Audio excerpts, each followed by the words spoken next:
Pakistan versus south Africa की T20I series का पहला गेम कल है। कल से सीरीज स्टार्ट होने वाली है और इस सीरीज के अलावा भी पाकिस्तान ने नवंबर के पूरे महीने यानी 30 दिन के अंदर 16 मैचेस खेलने हैं वाइट बॉल क्रिकेट के। सो ये एक वाइटल अपॉर्चुनिटी है फॉर पाकिस्तान। ये एक ऐसा महीना है जिसके अंदर आपको अपनी खामियों का बहुत अच्छे से अंदाजा हो जाएगा और मैं समझता हूं कि इस महीने के अंदर अंदर आपको अपनी साइड प्रिपेयर कर लेनी चाहिए जो कि खेलेगी 2026 के वर्ल्ड कप T20I के लिए। और वहां तक अगर आप साइड प्रिपेयर नहीं कर पाते देन आपके लिए मुश्किलात हो जाएंगी। आप अभी भी प्लान में बहुत ज़्यादा उलझे हुए रहोगे और देन आप टूर्नामेंट से पहले कोई एक ऐसा फैसला ले लोगे जो आपको हॉन्ट कर सकता है before going into the tournament. So मैं समझता हूं कि इस एक महीने के अंदर इन 16 मैचेस के अंदर या मैं अगर प्रिसाइसली बात करूं कि आपके 10 T20I गेम्स के अंदर डिसाइड हो जाना चाहिए कि क्या क्या बंदे आपके पास होंगे, क्या क्या स्लॉट्स आपके पास अवेलेबल हैं for introduction of the new players, और उसी तरीके से ही आपने काम करना है before moving into the world cup 26 जो कि T20 का इन कोलंबो हम लोग खेलने वाले हैं। इसी हवाले से माइक हेसन से भी बात की थी। माइक हेसन ने प्रेस कॉन्फ्रेंस की थी परसों वाले दिन पाकिस्तान क्रिकेट टीम से रिलेटेड, जो आपका स्क्वाड है उससे रिलेटेड। उसमें काफ़ी इंपॉर्टेंट सवाल पूछे गए थे माइक हेसन से जिनका उन्होंने जवाब दिया। और सबसे इंपॉर्टेंट सवाल प्रेस कॉन्फ्रेंस में हमेशा से ही बाबर आजम का होता है क्योंकि एक बड़े प्लेयर हैं, वापसी कर रहे हैं और रावलपिंडी के मैदान पर अच्छा ट्रैक रिकॉर्ड है, पाकिस्तान की विकेट्स पर अच्छा ट्रैक रिकॉर्ड है, बट ऑफ लेट उस तरीके से इंप्रेस नहीं कर पाए किसी भी फॉर्मेट ऑफ द गेम में, अपना बेस्ट दे नहीं पाया Babar Azam, but still he somehow finds a way to get back into the team।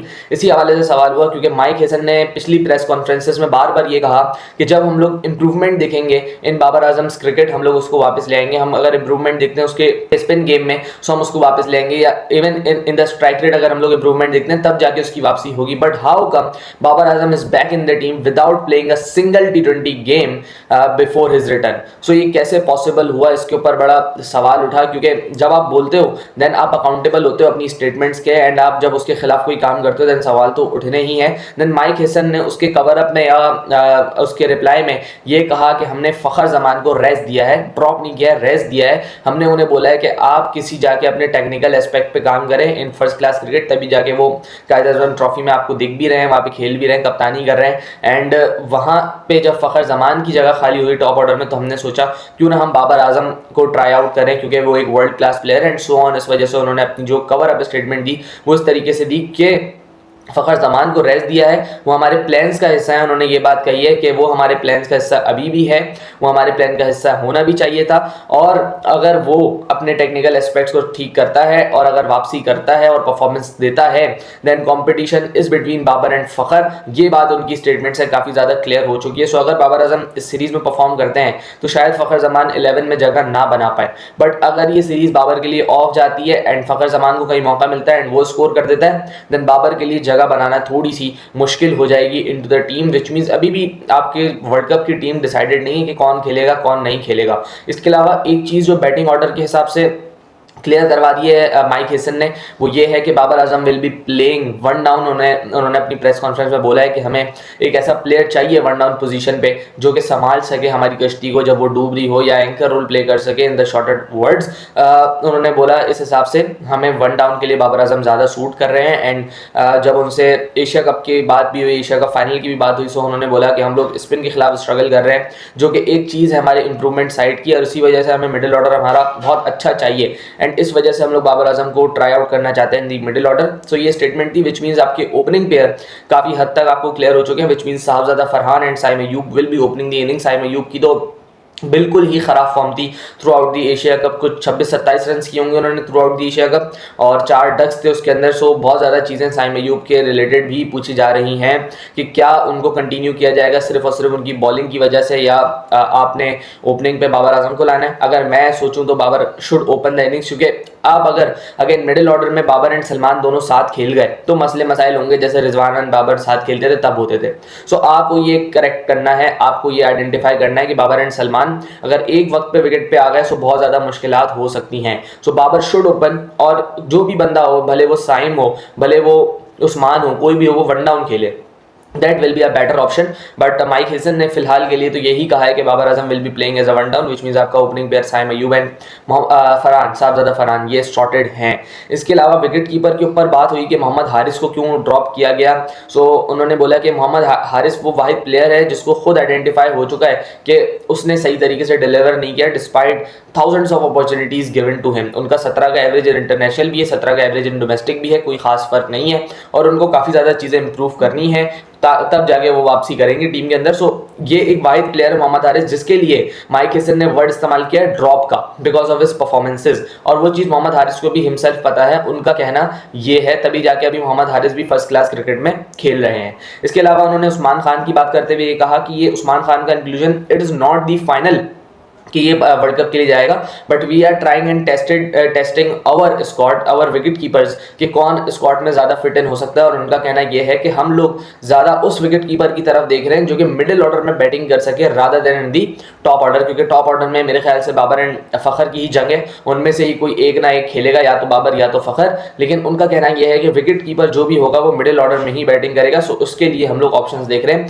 शायद इसी वजह से मोहम्मद रिजवान के साथ नहीं गए ये लोग। एंड अगर मैं होता तो डेफिनेटली मैंने आपको पहले भी ये बात बोली हुई है कि मोहम्मद रिजवान ही होते हैं मेरी चॉइस में, क्योंकि he is more requirement of the team than Babar Azam. Babar Azam दिन सिलेक्ट नहीं होते क्योंकि मोहम्मद रिजवान ने सीपीएल भी खेला हुआ था, जब ऑफ आया इनका तो सीपीएल में भी थे, उसके बाद इन्होंने ऑन एंड ऑफ थोड़ी सी परफॉर्मेंसेज भी दी हैं टी20s में। सो मैं उनको टॉप ऑर्डर में किसी तरीके से फिक्स करता और विकेट कीपिंग के भी रोल अदा करते वो, देन आपके लिए मिडिल ऑर्डर बैटर्स के लिए आसानी हो जाती। सो अभी माइक हेसन या पाकिस्तानी मैनेजमेंट इस तरीके से सोच नहीं रही है, they are looking for a wicket keeper who can bat in the middle order. लेकिन अगर मैं उस्मान की बात करूं तो Usman has been an opener अपनी थ्रू आउट क्रिकेट से, यूएई के लिए भी जब खेलते थे तब भी ओपन, फिर उसके बाद पीएसएल का डेब्यू भी एज एन ओपनर किया, या कम से कम भी वन डाउन उन्होंने बैटिंग की है पीएसएल के अंदर। बट अब देखने में ऐसा लग रहा है कि उस्मान का नंबर जो आएगा वो चौथे नंबर पे आएगा या पांचवें नंबर पे आएगा। एंड स्टिल जब आप ये चीज़ करोगे तो आपका मिडिल ऑर्डर डिस्टर्ब ही रहेगा, क्योंकि सलमान अली आगा अगर पांचवें पे चला जाता है देन सलमान का रोल खत्म हो गया।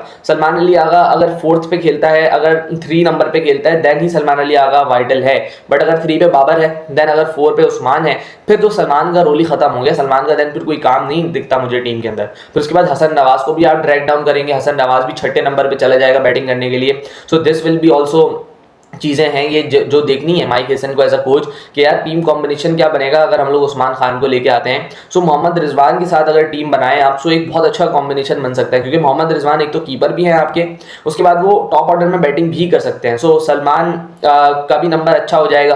फिर उसके बाद बाबर आजम की आपको ज़रूरत नहीं पड़ेगी, क्योंकि मोहम्मद रिजवान एंड बाबर या दोनों में से कोई एक, या फ़खर, इन तीनों में से कोई एक, जहाँ तक माइक हेसन का कंसर्न है वो जो उन्होंने बोला है वो उस हिसाब से यही है कि इन तीनों में से कोई एक ना एक आएगा टीम के अंदर जो परफॉर्मेंस देगा। बाबर के लिए एक वाइटल चांस है कि अगर यहाँ पे वो परफॉर्मेंस देते हैं देन उनको फिर कोई हटा नहीं सकता। बट अगर बाबर यहाँ पे फेल होता है खुदा न खास्ता, सो देन फ़खर जमान का नंबर है, एंड फ़खर जमान अगर परफॉर्म करेगा तो वो इन टीम होगा। देन उसके बाद सवाल हुआ स्पिनर रिलेटेड कि आपने सुफियान मुकीम को क्यों टीम से निकाला, हालांकि उसको बहुत कम चांसेस दिए थे इन द एशिया कप, लेकिन उनको बाहर निकाल दिया टीम से। एंड उस्मान तारिक एक न्यू लड़के को लेके आया गया है। सो उसके ऊपर उन्होंने जवाब दिया कि Usman has been performing consistently जहाँ पे भी उसने खेला। एंड सुफियान से रिलेटेड उन्होंने ये बोला कि सुफियान मुकीम इज़ नॉट ड्रॉप्ड, उसको हम लोगों ने रेस्ट दिया है। एंड येट अगेन उन्होंने बोला कि कुछ आस्पेक्ट्स पे हम लोगों ने काम करने हैं विद सुफियान मुकीम, जब वो क्लियर हो जाएंगे तो हम लोग सुफियान को वापस इनटू द स्क्वाड लेके आ जाएंगे। ना आपने रिजर्व में नाम देखा होगा सुफियान का भी, हारिस रऊफ को भी, एंड फ़खर जमान का भी। सो ये वो लड़के हैं जो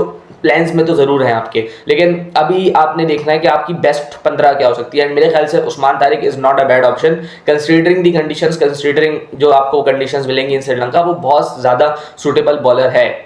एंड सुफियान की बात मैं पहले भी कर चुका हूँ कि बहुत ज़्यादा कम एक्सपीरियंस है फर्स्ट क्लास क्रिकेट का, लिस्टे का। इसी वजह से आप देखेंगे कि बॉल की जो लाइन लेंथ है वो अच्छी जगह पे नहीं होती है, जिसकी वजह से मार भी पड़ती है कभी कभी। सो उन चीज़ों को इम्प्रूव करके वापस आना ये कोई बैड ऑप्शन है नहीं। एंड इसके अलावा Pakistan will be playing their first game tomorrow, so उसके लिए क्या 11 हो सकती है उसके ऊपर भी वीडियो एक अलग से आएगी। सो ये माइक हेसन की जानिब से एक प्रेस कॉन्फ्रेंस थी, इससे आप जजमेंट निकाल सकते हो कि क्या क्या चीज़ें होने वाली हैं, क्या क्या चीज़ें हो सकती हैं इन दी कमिंग सीरीजेज।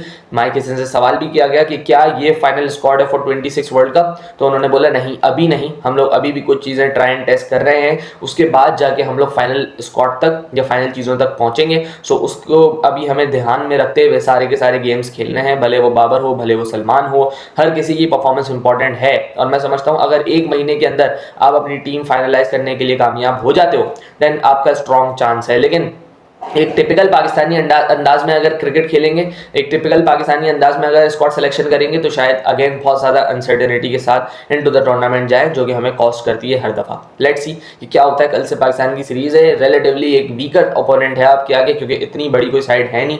ये वही साइड है जो नामीबिया से हार के आई है 1 ऑफ T20 आए। सो पाकिस्तान को काफ़ी आसानी से यहाँ पे मैचेस जीतने चाहिए, बट एनी हाउ देखते हैं किस तरीके से ये टीम कोप अप करती है with the given scenarios and खेलती है आगे। मिलते हैं किसी और वीडियो में, अपना ख्याल रखिएगा। अल्लाह हाफ़िज़।